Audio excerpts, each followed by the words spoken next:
What the fuck is up? Higher point of view here. It is your West Coast Packer backer. Hey, y'all. The first quarter of the season is already done. You know, look, we like to say, or I like to say, it's a long season as far as improving and you know, having games to get better. But it's also a short season. You know, the shortest season in sports. You know, that's why every game is more critical. But we done played 4 games now, so that is a sample size of what's going on this year for all the teams, you know. Can't say anything off of 1 game. You can't say anything off of 2 games. 3, you can start to say, but after 4 games, you can start being, you know, you can start seeing where teams are good and not good at. There are still teams trying to figure it out. And I like where we are because we are still a team trying to figure it out. So for a team that's still trying to figure it out with a 3-1 record, that's just fucking great, bro. So, you know, again, be happy where the fuck we are. But I'm going to go over this team, man, over the first 4 weeks, stat-wise, and, you know, how we can get better and just what I see coming. So, again, quarter of the season awards. Nah, for real. But, you know, this is going to show, all this is going to show at the end of the year where I start picking my awards for certain units, certain players on this team because, you know, the work they put in. And again, there's always been 16 games, so each 4 games is a quarter of the season. You know, first 4, people trying to figure it out. Second 4, teams found their identity. Now they're trying to find new ways how to use it. Normally the third quarter of the season, injuries start happening. It's getting later. The rookies ain't used to playing that long. The game is physical. They got to adjust to injuries. And then the fourth quarter of the season is just like, you know, the final sprint to the finish line to make the playoffs. Whoever's playing the best at the end of the year normally makes a run in the playoffs and in the Super Bowl. So all this shit is important. But just again, tamper expectations. We're going to start with the offense. Tamper expectations, like Aaron Rodgers said. If fucking quarterback 1 is saying that, you got to fucking listen to that. So in the beginning of the year, he told us before the year to tamper expectations. We're dealing with a new offense. No more davante, which 85% of the offense was to him. We got 2 rookie receivers coming in there. There's a lot of adjustments for this offense. This offense is not the same. So we're dealing with a new offense. Even the way we use the running backs is different. You know, we haven't used them like this together, Aaron and AJ, that much before this season. So that's new. The jet sweep is back, y'all. You know, we couldn't really run it last year because we didn't have the bodies to do it. Scantling wasn't really, you know, we put him in that role just because of his speed, but he's not that kind of runner. You know, we did it the year before where Tyler Irvin was there. When Swerve was there, that shit ran fluidly. Now it's running fluidly again with Romeo and fucking Christian and Aaron Jones in the jet motion kind of deal. Aaron Jones done scored a couple times off of a jet motion where he gets the ball. So I don't want to hear it. That shit is here to stay, and I think it's a good thing. I think it's a wrinkle in the offense. So, 21 points per game, okay? I mean, we're 21st in points per game. Sorry. With 18.8, right? So, we're scoring 19 points a game.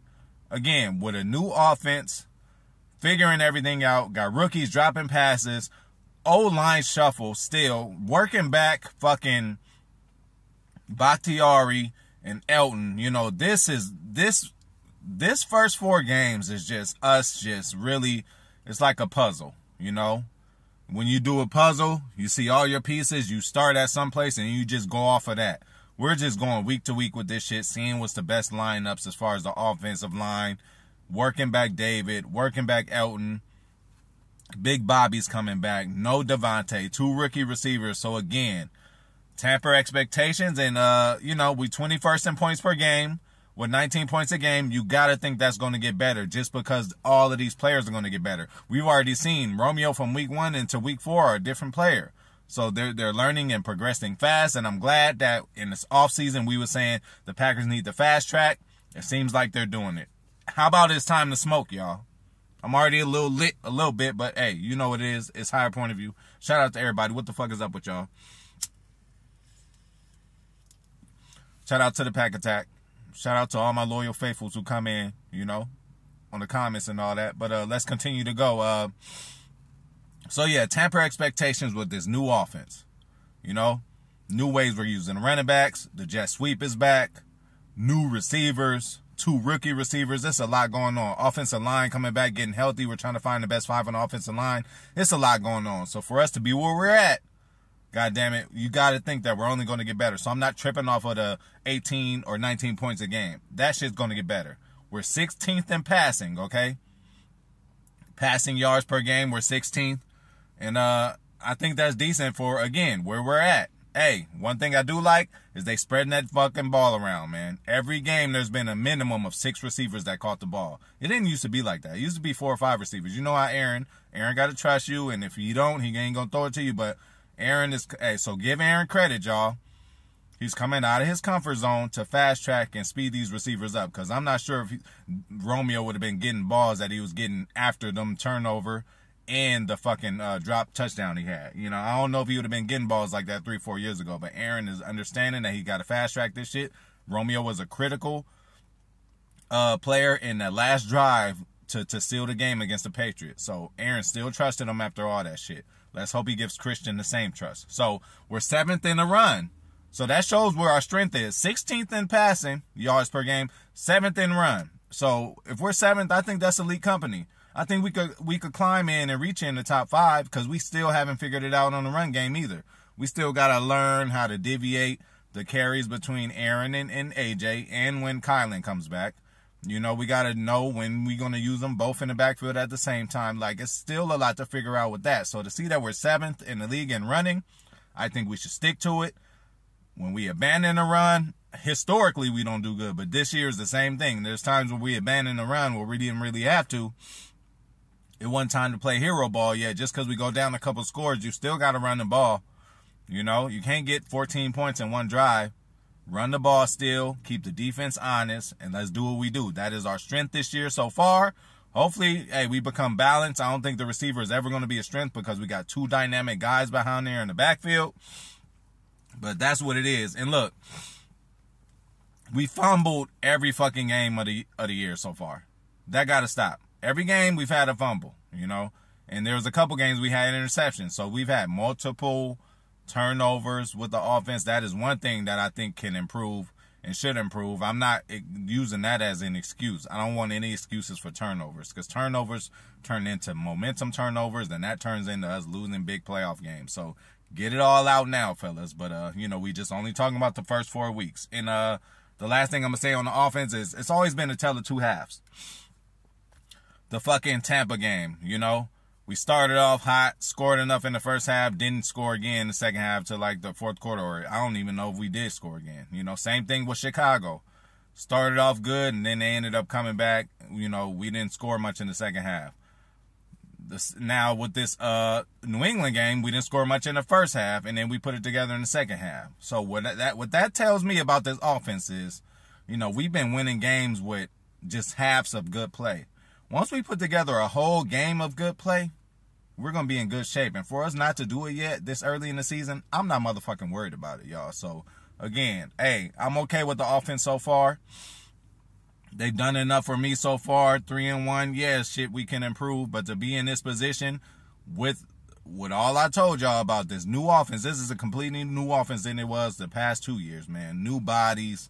Got to learn to know each other. This shit just don't happen overnight, man. You know, these guys are good, bro. There's teams who've been playing together 3-4 years already. You know, this is the first year all of these collection of guys for us is playing together. So let's be patient and, again, temper expectations. So that's what I got on the offense. Defense. We're 5th in the league in yards allowed, goddammit. That's motherfucking good.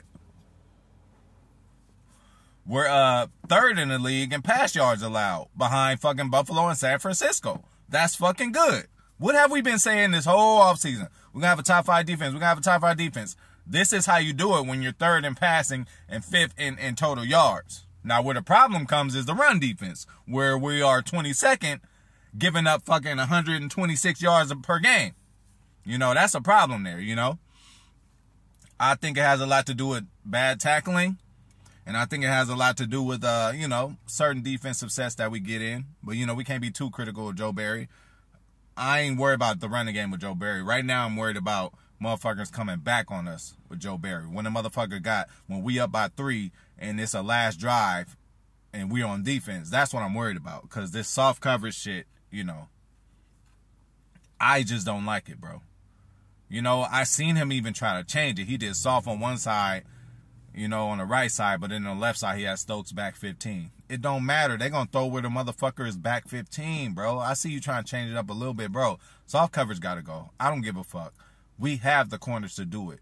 You know what I'm saying? Not every time we got to go man, but there's sometimes, you know, maybe a third down. Hey, you don't want to just give them a third down anyway because you're going to do the soft coverage, so why don't you get in their face on third down? You know, you want to give them a 5-yard cushion to make a pass, to catch a pass, and then take off for another 5 yards to get the first down. So why don't you just get aggressive on the third down? And that could be an instant stop right there. On third down, you still backing off 10, 15 yards. It makes zero sense. They're going to dink and dunk if you're a smart quarterback. And then probably get out of bounds too. So, Joe Barry, I hope that soft cover shit goes away. But I think that's, you know, getting in our way. So, our turnover differential is not good. It's -3. We are 28th in the NFL on turnover differential. That has a lot to do with the offense turning the ball over a lot, but that also has the defense not getting turnovers, y'all. We only got 1 interception on the motherfucking year. Can y'all believe that? Rasul needs to be on the outside, goddammit. I'm telling you, teach Stokes. This is what they need to do. Teach Stokes the slot on the fly. He ain't got to do it in the game, but there's got to be a segment in practice where you're peppering in Stokes to be in the slot. That's number 1. Number 2, Jair can play the slot right now. I think he's getting paid enough, and he's a smart enough player to come in there and assume that slot role and have Stokes and Rasul on the outside. But goddamn it, that's a change that I think needs to happen, or at least you can do both. But there has to be a healthy both. Not 80-20, not 60-40, but goddamn it, 50-50, man. We got to figure it out. 1 interception so far, you know, I would not have guessed that at this point, and I don't think any of us would have.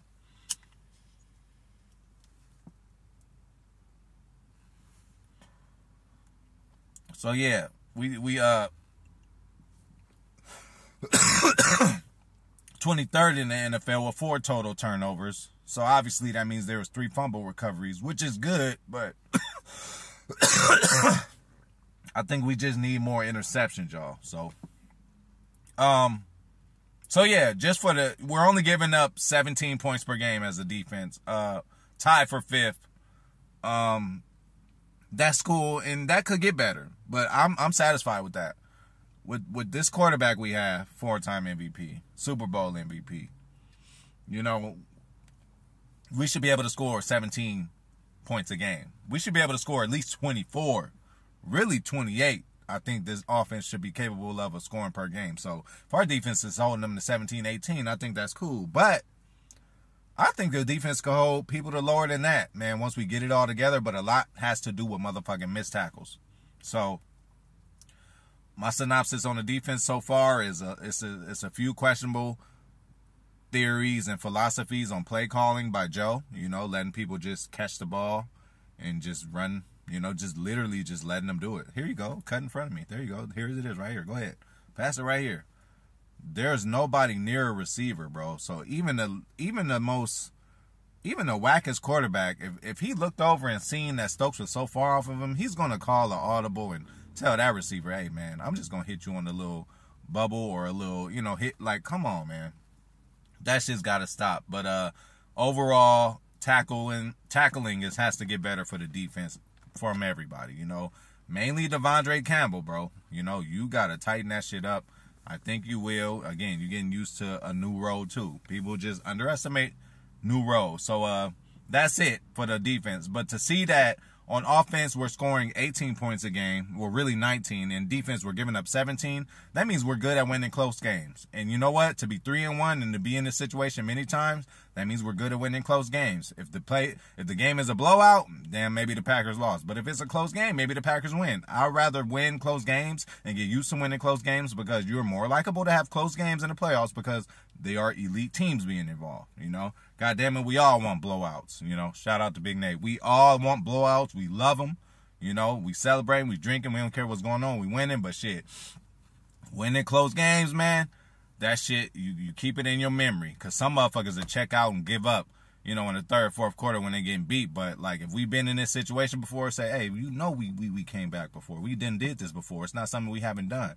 We done been this tired before going into overtime. So it's just good to build the year just to get reference. I've been telling y'all. So that's what I got on the defense. Just overall, better play calling. Joe Barry, you got to fix a couple things. Let Wyatt play a little more. But good numbers, man. Good fucking numbers, bro. Fucking 5th in yards allowed, 3rd in passing yards allowed. Like, that's elite company. So that's what I got on the motherfucking defense. Now, special teams, motherfucking defense. So we are 1st in fair catches with 8, I believe. That just means, first of all, O'Donnell's punting the fuck out of that bitch. And secondly, Rudy Ford and motherfucking Keyshawn Nixon is getting down there. We are number 1 in the league. Motherfuckers can't run the ball, return punts on us because it's either at inside the 20. We are number 1 in the league on punts inside the 20. We are number 1 in 2 motherfucking categories, god damn it, right now in the NFL on special teams. Can you give motherfucking Malafleur credit for hiring Rich Bisaccia and just putting real resources into getting better, because he know why we lost that divisional game last year. Can we give him credit for giving Bisaccia, and can we give Bisaccia credit for coming in and changing the motherfucking everything about this special teams? Maurice Drayden, you were too nice, man. Zombo a long time ago, whatever your name was, I forgot. But god damn it, special teams is back, and it's all about the defense. So hey, shout out to the whole special teams, man. Y'all doing it. All we asked for was just to be just middle of the pack, medium, mediocre, average. But you guys are doing better than that, and that's fucking good to see.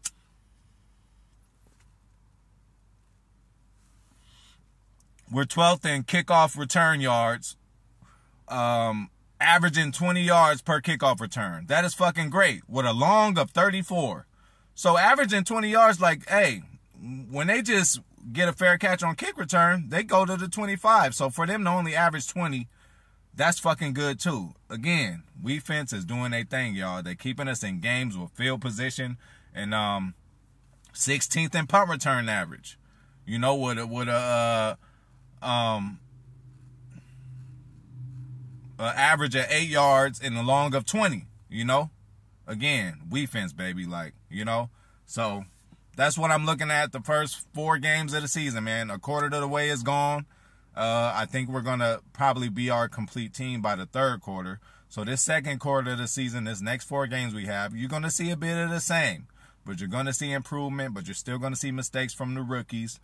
You know, and I'm still going to allow that. But that 3rd quarter of the season, where we getting ready for the tournament at the end, that's when I'm going to start getting real critical. These little drops, these little fumbles, these delay of games, these challenging for no reason, even though you knew you wasn't going to get the challenge, certain shit like that, you know, running the play clock down, like, hey, 3rd quarter of the season, I'm going to get real critical. So the 2nd quarter of the season, we know what we're good at was running the ball. So we're going to go with that, number 1, going into every game plan, which I hope they do.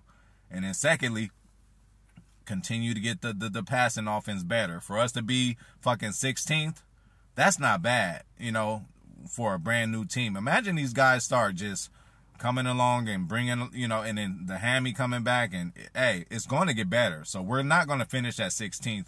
We're going to finish, like, you know, we might finish top 10 in offense by the time this shit is all said and done, if they continue to let Romeo and Watson develop, man. We already know what Cobb could do. He does his thing. Lazard is doing his thing too. Had a monster game last week, and every game he's made an impact. Either got a touchdown or first down. Every time I see Lazard, it's either a touchdown or a first down. You know, he didn't get the good pass volume in the first couple games, but he showed this last game that, hey, you could throw it to me 10, 12, 13 times a game, and I could bring it down for 100 and some change. Like, so, you know. But overall, again, I'm loving this squad. You already know what it is. Tell me what the fuck y'all thinking about this. But for me, if we had a quarter of the year awards on offense, it would be Aaron Jones. He's been dynamic. He's been a game changer. He's affected the game in the passing game and the running game. Just critical first downs on short plays, and just the offense is ran around Aaron Jones, man. So he would get my offensive MVP. On the defensive side, I got to go with Kenny Clark. Rashawn Gary is a second. You know, he gets his weekly sack, but this last game he really turned it up. If you do that for the next, if you do that 2 out of the next, 4 games, Rashawn, I'm going to fuck with you then. But again, Kenny has been Mr. Consistent every game. This wasn't his best game, this Patriots game. Of course, they're going to have something to do about him. They put an extra lineman in there, so it was easy to, wash him away. But he still made an impact, still beat some double teams, and I will give it to Kenny Clark because he's been Mr. Consistent for the first 3 games, and the 4th game was finally his not better than the other games. But again, we talking about Belichick and the Patriots, man. They threw a wrinkle in there, threw an extra lineman in there. That'll throw anybody off. And as far as the special teams, the MVP is Pat O'Donnell. He already won the motherfucking special teams player of the week in the NFL, so I got to get that to him. And that's something that we haven't had in a while. But Horquez probably won it once or twice, but that was like last year in week 1 or 2. And then when it got cold, he couldn't do it. Okay, I'm going to be critical about you, Pat O'Donnell, when it does get cold. But again, you used to that shit in Chicago. But I will give Pat O'Donnell the special teams MVP. So I'm out, y'all. I hope y'all have a motherfucking good day.